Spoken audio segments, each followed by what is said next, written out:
अस्सलामुअलैकुम दोस्तों, मैं हूं रदीस और आप देख रहे हैं यू आर फैक्ट्स। आज हम आए हैं बनारस के बुनकर इलाके में और उन्हीं बुनकर भाइयों से जानेंगे कि उनकी परेशानियां क्या हैं। वो परेशानियां बताएंगे अपनी और ये भी बताएंगे कि उनकी मांग क्या है गवर्नमेंट से। दो लफ्ज़ों में बताएंगे, आइए जानते हैं। मैं इशरत उस्मानी, मेंबर एग्जीक्यूटिव कमेटी बुनकर बिरादराना तंजीम बनारस। दरअसल ये जो बुनकर स्ट्राइक पार्ट 2 जो चल रहा है, इसका ये दूसरा फेज़ है।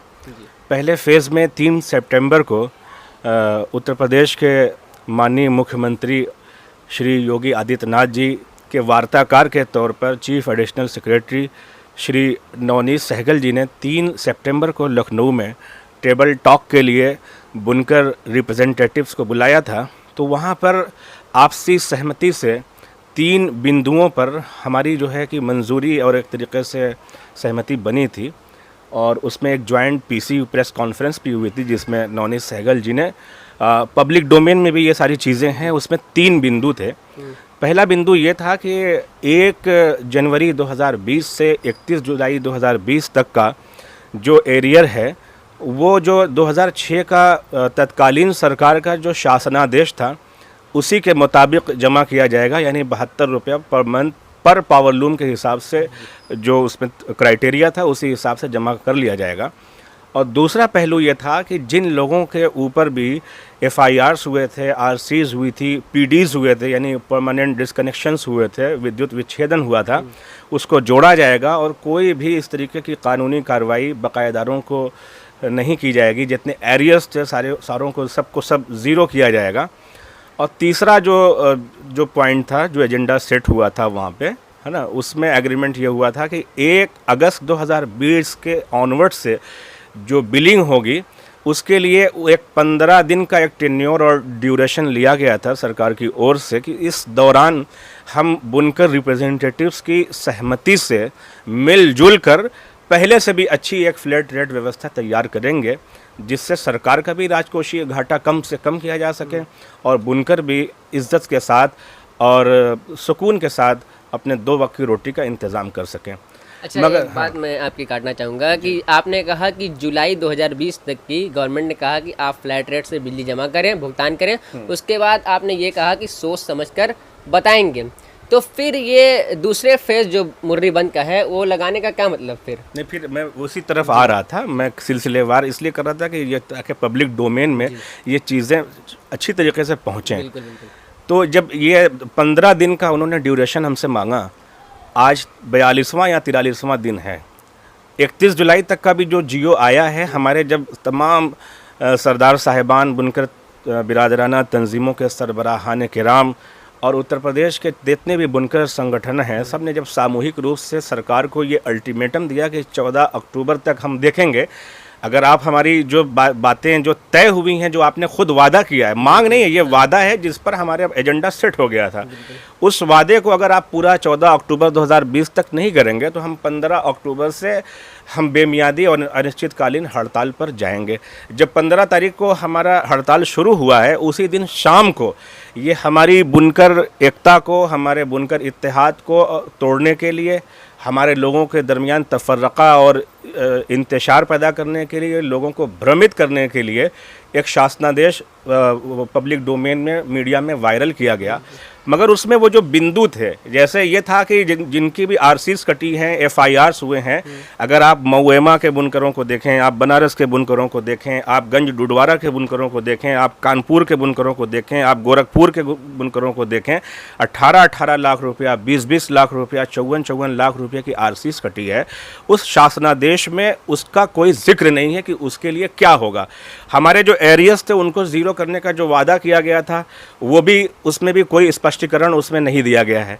और तीसरी बात कि 1 जुलाई ऑनवर्ड से उसी कमर्शियल रेट पर, यानी इस सूबे का जो सबसे अमीर आदमी जिस कमर्शियल रेट पर अपनी बिजली जला रहा है, उसी रेट पर, उसी क्राइटेरिया पर यहाँ के बुनकरों के ऊपर भी वही कानून और वही नियम लागू किया गया जो मान्य नहीं है। सरकार एक दावा हमारे बीच में ये करती है कि हमने बुनकरों में, गरीबों में, कोरोना काल में जब कोरोना वायरस ने जब पूरी दुनिया को अपने अपने दामन में समेट लिया था, आप कहते हैं कि हमने बुनकरों को मुफ्त राशन और अनाज दिया, जिनको आपने कुछ चंद महीने पहले 5 किलो चावल और 5 किलो गेहूं दिया था, जिनके आपके बदौलत वो जिंदा हैं, जैसा कि आप कह रहे हैं। अभी उसकी हकीकत में जाएंगे तो वो दूसरी चीज़ें हैं। जिनको आपने 5 किलो चावल और 5 किलो गेहूं दिया है, उनको 5 लाख का बिल दे रहे हैं, तो ये इंतहाई शर्म की बात है और सरकार के शायान शान नहीं है। हम सरकार से कोई झगड़ा नहीं करना चाहते। हमारे लिए ये कोई मैटर नहीं है कि सत्ता के गलियारों में किनकी धमक है, किनकी हनक है, कौन सी सरकार हुकूमत में है, कौन सी नहीं है। हमारा ये है कि इस मुल्क के तमाम के तमाम बुनकर एक बाइज़्ज़त शहरी हैं और उन्हें इज़्ज़त आबरू के साथ, अमन व आश्ती के साथ, मेल मोहब्बत के साथ, जिस इस पेशे में तमाम धर्म के लोग मौजूद हैं, हिंदू हैं, मुस्लिम हैं और उस तरीके के लोग हैं कि जो कभी भी हम ज़ात बिरादरी, अगर हिंदू इसका ताना है तो मुसलमान उसका बाना है। ये बड़ी प्यारी सनत है, मिलजुल कर रहना सिखाती है। उस सनत को जो इस बनारस की पहचान है, ये वो सनत है जो इंडियन गवर्नमेंट को पहली बार आज़ादी के बाद, ये पहली बार 70 साल में ये हुआ है कि बनारस का जो बुनकर है, उत्तर प्रदेश का जो बुनकर है, तकरीबन 1000 करोड़ रुपए का जीएसटी का रिवेन्यू दे रहा है। पहली बार ये ऐसा हो रहा है। एक ऐसी सनत जो सरकार को इतना बड़ा रिवेन्यू दे रही है, उस सनत को जो इस शहर की गंगा जमनी तहजीब की पहचान है, उसको बर्बाद करने का अगर सरकार ने खुद प्लान बना लिया है तो हमें तो बर्बाद होना ही है। तो जब हमें बर्बाद होना है तो हम अपने हुकूक को हासिल करने के लिए इस मुल्क के जमहूरी और आइनी और संवैधानिक और कॉन्स्टिट्यूशनल जो हमारे राइट्स हैं, हम उनको फॉलो कर रहे हैं। उनको उन इख्तियारात का हम इस्तेमाल करते हुए सरकार तक पुरअमन, पुरजोर, पुरअसर तरीके से अपनी आवाज़ को पहुंचाना चाहते हैं कि ये हमारी मांगें इंतहाई जायज़ हैं। इस वक्त हम इस कंडीशन में नहीं हैं कि हम 5-6 हज़ार रुपये की मंथली इनकम करने वाले लोग 5-6 हज़ार रुपये की बिजली का बिल दे दें, और वो भी एक ऐसी सनत से जुड़े हुए लोग जिसमें कि एक फैमिली बिजनेस कहा जाता है। बड़ा भाई, छोटा भाई, माँ बाप, बहन मिलकर अगर एक पावरलूम से 2-4 हज़ार रुपये अर्न करते हैं तो उस अर्निंग को सिर्फ बिजली के बिल के सेटलमेंट में अगर हम ख़त्म कर दें तो हमारी जो दूसरी जो ज़रूरियात ज़िंदगी हैं वो कैसे हम उसको पूरा कर पाएंगे। ये हमारे लिए बहुत बड़ा मसला है। अच्छा, आपसे एक सवाल करना चाहेंगे कि ये बुनकर पावरलूम में कब से आया, मतलब पावरलूम कब से वजूद में आई है, पावरलूम कब से चला रहा है बुनकर? पावरलूम देखिए, जब तकरीबन 50-60 साल पहले जो हमारे यहाँ बुज़ुर्ग बैठे हैं, उस ज़माने में जो पावरलूम का जो कॉन्सेप्ट था वो डॉबी सिस्टम आता था। यानी जो डिज़ाइनें उसमें बॉर्डर की, पल्लू की होती थी वो जियोग्राफिक होती थी, यानी वो ग्राफिकल डिज़ाइन होती थी। फिर धीरे धीरे जब उसमें तरक्की हुई तो जब जकार्ड सिस्टम आया, जब उसमें डिज़ाइनें, वही सारी डिज़ाइनें जो हैंडलूम में होती थी वो कन्वर्ट हो गई जब पावरलूम के अंदर। और दूसरी बात, मैं आपको एक बात और बताना चाहता हूँ कि एक वक्त ऐसा आया कि जब जो मॉडर्न सिविलाइजेशन में ये कहा जाने लगा कि हैंडलूम का जो कपड़ा है, वो जो साड़ियाँ हैं बड़ी वज़नी होती हैं, कंफर्टेबल नहीं है, वो सिर्फ पार्टी वियर सिस्टम है। तो जब हल्के कपड़ों का जब दौर चला तो वो सारी डिज़ाइनें कन्वर्ट होकर जब पावरलूम में आई और उनका वेट जो है बहुत पहले से रिड्यूस हो गया, तो एक तरीके से वो सिर्फ वो ओकेजनल या फंक्शनल या पार्टी वियर सिस्टम ना होकर डेली रूटीन में भी बहुत ही अट्रैक्टिव डिज़ाइंस और साड़ीज़ और ऑप्शंस और बहुत सारी उसमें क्रिएटिविटी जब उसमें इन्हांस की गई, तो न सिर्फ वो इंडिया में बल्कि बर-ए-सग़ीर में जो सब कॉन्टिनेंट में भी जो हम हिंदो पाक के तकसीम होने के बाद, जैसे बांग्लादेश है या जो हिंदुस्तान की वो आबादी जो ब्रिटेन में रहती है, जो अमेरिका में रहती है, जो यूरोप के बहुत से शहरों में रहती है, तो उनके यहाँ भी जो बनारसी फैब्रिक्स है, अब पहले होता था आम तौर से जो होता था वो सिर्फ साड़ियाँ मशहूर थीं। अभी बनारस में जो पावरलूम है या हैंडलूम जो थोड़ा बहुत अब रह गए हैं, वो सिर्फ साड़ियों तक महदूद नहीं है। अभी हमारे यहाँ अच्छी अच्छी शेरवानियों के कपड़े बन रहे हैं, हमारे यहाँ जो बेडिंग्स हैं, फर्निशिंग क्लॉथ हैं, इसके अलावा हमारे यहाँ फैब्रिक्स, फैशन फैब्रिक्स हैं, स्टॉल्स हैं, बहुत सारे वेरिएशंस अब पैदा हो गए हैं।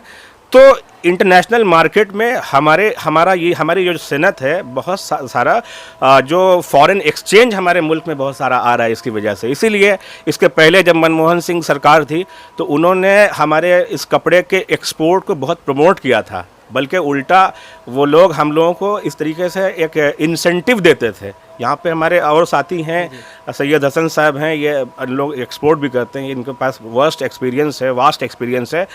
तो ये सारे जो चैलेंजेस हमारे सामने आए अब इसके बाद 2006 में उस वक्त जब ये शासनादेश लागू किया गया तो उससे जो बुनकारी की जो सनत है पावरलूम में बहुत उसमें अंदर एक अच्छा, boom 2006 में क्या शासनादेश लागू किया गया? शासनादेश वो जो किसान हैं इस मुल्क के, तो किसानों की तर्ज पर हमें भी बिजली प्रोवाइड की गई।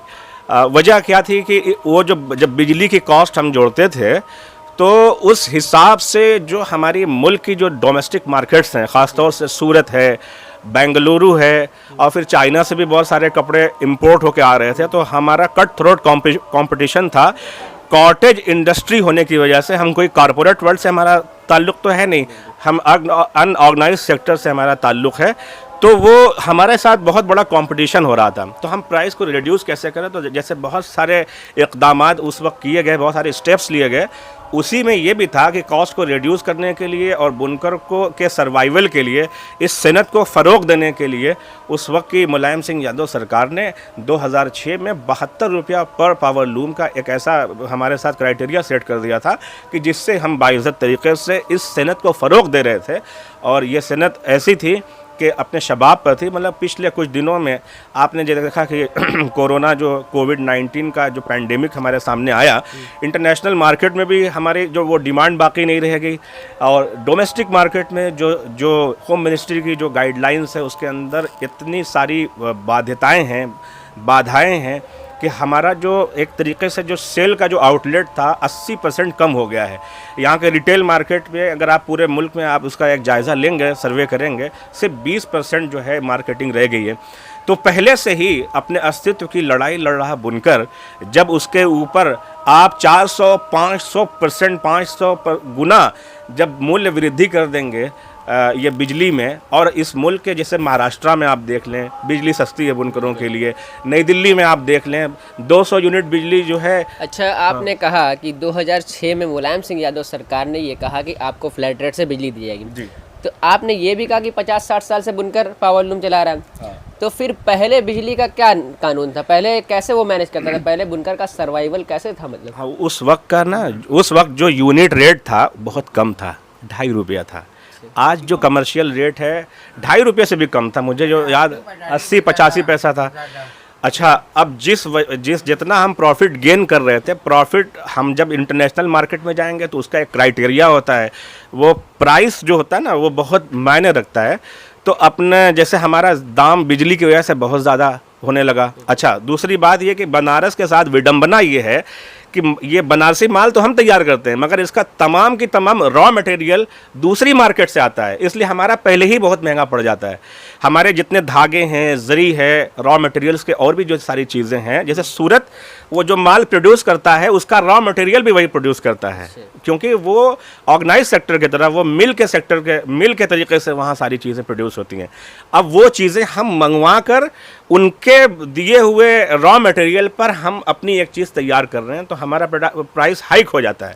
तो फिर इसमें सरकार की तो कोई गलती नहीं है। अगर आपको रॉ मटेरियल बाहर से मंगाना पड़ रहा है तो इसमें सरकार को आप कैसे दोष दे सकते हैं? अगर आपका रॉ मटेरियल महंगा पड़ रहा है, आपका प्रोडक्शन महंगा पड़ रहा है, तो सरकार की तो इसमें कोई गलती है नहीं। दोष ये है कि इस मुल्क की जो अर्थव्यवस्था है, इस मुल्क का जो संविधान है, वो ये बात बताता है कि जो प्रदेश की सरकार हो या मरकज़ी हुकूमत हो, समाज के उस तबके के साथ उसको खड़ा रहना है। एक ऐसी सनत जिससे करोड़ों लोग जुड़े हैं, लाखों बुनकर परिवार और करोड़ों लोग जो जुड़े हैं, उनको खड़ा करने के लिए सरकार वेलफेयर स्कीम्स तैयार करे। यही तो इस मुल्क के संविधान ने लिखा है। अच्छा, इस मुल्क की अर्थव्यवस्था के 2 पहिए हैं। एक जो होता है ऑर्गेनाइज सेक्टर, जो कॉरपोरेट वर्ल्ड है, अंबानी अडानी इस तरीके के लोग हैं। एक अनऑर्गेनाइज सेक्टर है, छोटी छोटी चीज़ें सनत हैं, जैसे बनारस में बनारसी साड़ी की सनत है, फिरोज़ाबाद में चूड़ी की सनत है, मुरादाबाद में पीतल के बर्तन। इनका प्रोक्योरमेंट सरकार की जिम्मेदारी है। इनके अस्तित्व को बचाना, इनकी कमर को मजबूत करना, इनकी पर कैपिटा इनकम के इंक्रीमेंट की फ़िक्र करना, ये सरकार की जिम्मेदारी है। हम इस मुल्क के धनाढ़ लोगों से, इस मुल्क के उमरा से, मुतमव्वल तबके से, सरमायादार क्लास से हम टैक्स क्यों लेते हैं? कि इस मुल्क का जो इंफ्रास्ट्रक्चर है उसको डेवलप किया जाए और इस मुल्क के आखिरी पायदान पर बैठा हुआ वो शख्स जिसको इस मुल्क के जमहूरी और निज़ाम ने वो तमाम सहूलतें दी हैं मगर वो सहूलतें उन तक पहुंच नहीं रही हैं। यही तो इस मुल्क का जो टैक्स रेवेन्यू क्यों हो रहा है कि उनको उनसे गरीब अमीरों से पैसा लेना और गरीबों के लिए फलाह व बहबूद के लिए उनके लिए भी रेसिंग लाइन और फिनिशिंग लाइन सेम करना। मिसाल के तौर पर 100 मीटर की दौड़ अगर चल रही है और 40 मीटर पहले ही कोई आदमी दौड़ चुका है, अब इसको जहां जीरो से स्टार्ट करना है तो उसके लिए आप क्राइटेरिया अब मतलब 60 मीटर का बनाएंगे ना। अब इसको भी हम कह रहे हैं कि हमें भी उतने इक्वल चांसेस आप प्रोवाइड करिए, हम अपने टैलेंट को दिखाएंगे कि हम आपसे कितना आगे हैं। लेकिन सरकार का ये कहना है कि बुनकर हमेशा पीछे रहना ही चाहता है, वो आगे नहीं आना चाहता है। क्या ऐसी भी कोई बात है? अरे हम कह रहे हैं कि आपने पिछले 10-20 सालों में बनारसी जो वस्त्र है, बनारस का जो फैशन फैब्रिक्स है, हमने हॉलीवुड से लेके बॉलीवुड से लेके इस मुल्क के कारपोरेट घरानों से लेके कहाँ दस्तक नहीं दी है। एक वही तो हम कहना चाह रहे हैं कि जब बनारस एक ऐसा शहर है जिस कला को बड़ी बड़ी हस्तियां, यहाँ तक कि बॉलीवुड सेलिब्रिटीज़ भी जब दुल्हन बनती हैं तो वो ये सोचती है कि बनारस की साड़ी वो पहने, तो आखिर वो कलाकार इतना पीछे क्यों है जिसकी कला दुनिया भर में मशहूर है? हाँ, ये अलग बात है कि आज़ादी के बाद से लेकर अब तक हमें एक ख़ास चश्मे से देखा गया है, हमें एक ख़ास मजहबी नुक्ते नज़र से देखा गया है। हमारे बारे में ये मशहूर किया गया है बुनकर माने मुसलमान, ये दाढ़ी टोपी वाला, और वो सारी स्कीम्स, वो सारे प्रोविज़न्स वो जो हमें मिलने चाहिए थे नहीं मिले। और हम तो उससे भी हट के एक बात कहते हैं कि हम भीख मांगने में विश्वास भी नहीं रखते। हम तो कहते हैं कि हमें मेहनत करने के जो मौक़े हुकूमत से मिलने चाहिए वो मिलने चाहिए। अब अगर आप ये बात कहते हैं आज इस वक्त, हम कह रहे हैं कि आप हमारे ऊपर ये ब्लेम करते हैं कि ये सब्सिडी के भूखे हैं। मैं ये कह रहा हूँ कि इस मुल्क में मुकेश अंबानी जी हैं, हमसे उनसे कोई ज़ाती बैर नहीं। मैं एक मिसाल के तौर पर ये बात कहना चाहता हूँ, हमारे देश के उद्योगपति हैं, बहुत बड़ा फॉरेन एक्सचेंज वो लाते हैं, करोड़ों लोग को रोज़गार प्रोवाइड कराते हैं, उसका एक ज़रिया बनते हैं। मैं ये कह रहा हूँ कि 1 घंटे के अंदर 90 करोड़ की उनकी इनकम है। जो अभी जो मूडीज़ वगैरह का जो डेटा आया, 90 करोड़ जो है 1 घंटे में वो अर्न करते हैं। तो सरकार उन लोगों के लिए 20 लाख करोड़ का पैकेज घोषित कर रही है जो पहले से 1 घंटे में 90 करोड़ कमा रहे हैं, अर्न कर रहे हैं। एमएसएमईज़ के लिए, माइक्रो स्मॉल मीडियम इंटरप्राइजेस के लिए हुकूमत ने कितनी योजनाएं ये कोरोना काल गुजरने के बाद जब लॉकडाउन खत्म हुआ, एमएसएमई के लिए भी गवर्नमेंट ने तो निकाला है। तो एमएसएमई के लिए निकाला है, तो एमएसएमई से मुराद ये है कि हम तो कह रहे हैं कि आप अपने 20 लाख करोड़ का जो पैकेज है आप अपने दोस्तों में लुटाइए, हमें कोई तकलीफ नहीं। हम तो ये कह रहे हैं कि ऐसे वक्त में जब हिंदुस्तान का जो पिलर, जो जितने स्टेप्स थे कारपोरेट वर्ल्ड थे, जिनको इस मुल्क की मईशत का, इक्तिसादियात का, इकोनॉमिक सर्कल का जिसको पिलर कहा जाता है, वो सरकारी मुराआत की तरफ निगाह उठाकर देख रहे हैं, तो फिर एक ऐसी सनत जो पहले से राहत पर जिंदा है, उससे उस राहत को आप बढ़ाने के बजाय, उसमें एडिशनल हमें बेनिफिट देने के बजाय पहले से दी जा रही एक राहत को छीन कर 500 गुना ज़्यादा आप हमारे ऊपर नाफिज करेंगे, ये कहाँ की इंसानियत है? हम तो ये भी कह रहे हैं कि अगर आपका राजकोषीय घाटा बढ़ रहा है, आप हमसे टेबल टॉक कीजिए, हमसे बात कीजिए। 2006 से लेकर 2020 तक जितना इंक्रीमेंट आपने किसान भाइयों का किया है, हमारा भी कर लीजिए। चीफ एडिशनल सेक्रेटरी, अपर मुख्य सचिव नवनीत सहगल जी उस मीटिंग के अंदर मौजूद थे, उनसे ये बात कही हमारे प्रतिनिधियों ने, उन्होंने कैलकुलेट करके निकाला तो 187 रुपया उसमें खुद आया। हम तो कह रहे हैं कि आप 187 रुपया अगर आप कह रहे हैं, हम कह रहे हैं कि आज जो 6-8 महीने से बिल्कुल बिल जमा नहीं हो रही है, अगर हम उस बिल को सबसे पहले आप जमा करवाइए। आप अगर उसमें बढ़ाना चाहते हैं कुछ, आप उसको बढ़ा लीजिए। उसमें भी अगर आपको संतुष्टि नहीं है तो आप ग्रेजुअली कर लीजिए। पर ईयर मान लीजिए एक क्राइटेरिया सेट कर दीजिए कि पर ईयर हम 10%, धीरे धीरे हमें खड़ा होने दीजिए। आप अचानक 500 गुना % कोई चीज़ देने के बजाय छीन ले रहे हैं उसके ऊपर भी। एक तरीके से ये तो ईस्ट इंडिया कंपनी की पॉलिसी हो गई। यही तो वो लोग भी करते थे कि उस देश के उस वक्त के जो राजा महाराजा, नवाब, अय्याश, कम्माश किस्म के लोग थे, उनको अपने से मिलाए हुए थे, और जितने गरीब थे उनका खून चूस रहे थे। तो आप भी तो वही काम कर रहे हैं, उनके में और आपके में फ़र्क क्या रह गया? अच्छा, बातें बहुत है करने के लिए, 2 सवाल और हैं। पहला सवाल ये कि अगर मान लीजिए आपकी बात, यानी आपकी जो मांग है, गवर्नमेंट उसको एक्सेप्ट कर लेती है, तो आपके कहने का जो है कि बुनकर आज बहुत परेशान है, तो उसकी हालात में कोई सुधार आने के चांसेस हैं? नहीं, बिल्कुल। हम तो ये कह रहे हैं कि हम इस सनत से ज़िंदा हैं। ये सनत हमारी ऑक्सीजन है, हमारी शहर रग है। इस सनत ने हमको एक नया वजूद बख्शा है। ये सनत जब ज़िंदा रहेगी तो हमारे जब बुनियादी मसलों से जब हम ऊपर उठेंगे तो हमारे समाज में तालीम और तरक्की की बयार कैसे बहे, लोग खुशहाली की तरफ कैसे गामज़न हों। और इतने महदूद वसाइल के बाद भी आज अल्लाह का शुक्र एहसान है कि हम कभी भी सरकारी मदद, सरकारी मुराआत की तरफ रुख नहीं करते।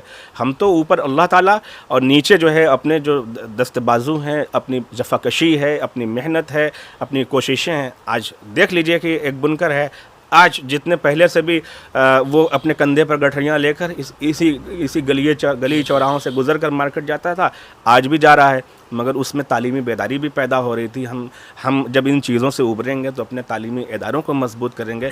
और हम तो अपने रिसोर्सेज पर ज़िंदा हैं। यहाँ जितने भी स्कूल्स हैं, कॉलेज हैं, मदरसे हैं, गर्ल्स कॉलेज हैं, ये क्या सरकारी मुराद पर नहीं है? ये हमारे उन्हीं बुज़ुर्गों की पाकीज़ा रूहों की बरकत है जो ये खड़े हैं। उन्होंने एक वक्त अपना पेट काट कर एक मुट्ठी चावल बचा कर इन इदारों को खड़ा किया है। किसी सरकार से हमने भीख नहीं मांगी है। हम तो ये कह रहे हैं कि हम अपने रिसोर्सेज खुद पैदा करेंगे। आप मगर हमारी मईशत को मजबूत करने के लिए आप कुछ मतलब स्कीम नहीं ला सकते तो कम से कम जो पहले से हमें मुहैया है उसे तो मत छीनिए, हमें खड़ा हो जाने दीजिए, फिर उसके बाद आप कर लीजिएगा ऑब्जर्वेशन। अच्छा, आपको क्या लगता है, आप उस गवर्नमेंट से उम्मीद लगाए हैं जो गवर्नमेंट जो इस देश को रोटी कपड़ा मकान देते हैं, यानी किसान, मजदूर और बुनकर भाई। आपने देखा कि मजदूरों का क्या हाल हुआ लॉकडाउन में, गवर्नमेंट ने उनकी कोई हेल्प नहीं की। आपने देखा कि किसान को इस समय कैसा कानून नाफिज कर दिया गया है, वो भी लड़ रहा है, अपने आंदोलन कर रहा है, लेकिन गवर्नमेंट उनकी कोई हेल्प नहीं कर रही। अब आया बुनकर पे, यानी मकान और रोटी देने वाले के ऊपर इस समय मुसीबत है ही, कपड़ा देने वाले के ऊपर भी मुसीबत आई। तो क्या इस देश में ऐसा आएगा कि रोटी कपड़ा मकान जो देता है उसके ऊपर इतनी मुसीबतें क्यों आ रही है? और आप क्या उम्मीद करते हैं कि गवर्नमेंट आपकी बात सुनेगी, क्योंकि मकान और कपड़ा देने वालों को वो बात नहीं सुन रही है? देखिए, सबसे पहली बात यह है कि नाकामी के हार से कोशिश ना करना ही ये एक कुफरिया जुमला है। हम मायूस लोग नहीं हैं, हम पुरुम्मीद लोग हैं। हम तो ये भी कहते हैं कि सरकार ने अगर हमारी बात मानी तो हम अल्लाह का शुक्र अदा करेंगे, उनका शुक्रिया अदा करेंगे। नहीं मानी हम सब्र करेंगे। ऐसा तो नहीं है कि उसके बाद सब लोग सल्फास खा के मर जाएगा, हम कोई और रास्ता देखेंगे।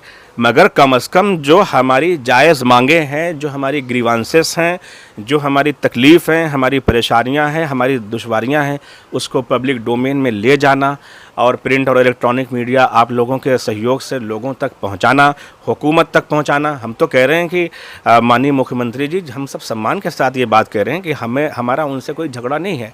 लखनऊ की, उत्तर प्रदेश की सत्ता उनको मुबारक। हमें उससे ना कोई मतलब है, ना हमें उसका कोई लालच है, ना हम सब यहाँ कोई नेतागिरी करने आए हैं। हम तो अपनी एक जायज़ मांग है, उस जायज़ मांग को जमहूरी इक़्तिदार के साथ, जमहूरी निज़ाम के साथ, कॉन्स्टिट्यूशनल राइट के साथ हम कैसे उसको लोगों तक या सरकार के नुमाइंदों तक या वज़ीर आला के पास कैसे हम भेज सकते हैं, उसकी कोशिश कर रहे हैं और कोशिश करते रहेंगे। कोशिश करना भी चाहिए और कोशिश करने वालों की ही अल्लाह ताला मदद करते हैं। तो हमारा ये जो समाज है, ये हमेशा से इसकी एक रिवायत रही है कि ये पुरअमन और पुरज़ोर पुरअसर एहतजाज करता रहा है और आगे भी हम इस तरीके के मसाइल आएंगे तो उसका सामना करेंगे इंशाल्लाह। अच्छा, आपने कहा कि अगर सरकार आपकी बात नहीं मानती है तो आप सब्र करेंगे। सब्र करने से क्या ज़िंदगी गुजारी जा सकती है या फिर आपने इसकी कोई और प्लानिंग कर रखी है? देखिए, हमारे पास बहुत सारे प्लान्स हैं। हमारा प्लान ए है। प्लान ए ये है कि हम हुकूमत तक ये बात पहुंचा रहे हैं कि हम आपसे कोई तसादुम और टकराव नहीं करना चाहते। हमारी आपसे कोई ना तो पार्लिमानी सियासत से आपकी हमें कोई लेना देना है, ना हमें कोई ओहदा मनसब की बात है। हमारा बस ये है कि हमारा जो समाज है, 2 वक्त की रोटी बाइज़्ज़त तरीक़े से, पुरअमन तरीक़े से, सालिमियत के साथ वो हासिल कर ले। हमारा बस इतना सा मकसद है। और मैं समझता हूँ कि उत्तर प्रदेश के जितने भी लोग हैं वो तमाम लोगों के वज़ीर आला हैं। ऑनरेबल चीफ़ मिनिस्टर साहब माननीय योगी आदित्यनाथ जी, वो सबके चीफ़ मिनिस्टर हैं। हम उनकी रईयत में हैं। उन्हें ये चाहिए कि जो डेमोक्रेसी है, जमहूरियत है, लोकतंत्र है, वो इसी का नाम है कि उसमें बातें रखने के लिए कॉरिडोर हमेशा खुले रखे जाते हैं। तो हम तो ये चाहते हैं कि मिल बैठकर बात से बात फंसाने से फंसाना, बात से बात, फंसाने से फंसाना निकले, यूं ही मिल बैठने का कोई बहाना निकले, तो उसमें बैठेंगे, हम अपनी बातें कहेंगे, वो अपनी बातें कहेंगे, उसमें से कोई एक अच्छा सॉल्यूशन जिससे सरकार को भी कोई प्रॉब्लम ना हो, जिससे बुनकरों का भी जीना आसान हो जाए। हम तो बस इतनी बात कहते हैं, हमें तो और कुछ नहीं चाहिए। तो आपने देखा, और हमने बहुत सारे लोगों से बात की, आपने देखा कि बुनकर भाइयों के पास कोई और ऑप्शन नहीं है सिवाय इसके कि गवर्नमेंट जैसे फ्लैट रेट बिजली का था पहले उसी हिसाब से उसको दी जाए, क्योंकि बुनकर आज बहुत ही ज़्यादा परेशान है और वो तंग आ चुका है अपनी कमाई से, क्योंकि वो इतना ही नहीं कमा पाता जितने से वो खा सके, तो फिर इतना ज़्यादा बिजली का बिल वो कैसे देगा। बातें बहुत हैं, मिलते हैं आपसे नेक्स्ट वीडियो में। आप देख रहे हैं UR फैक्ट्स। अल्लाह हाफिज़।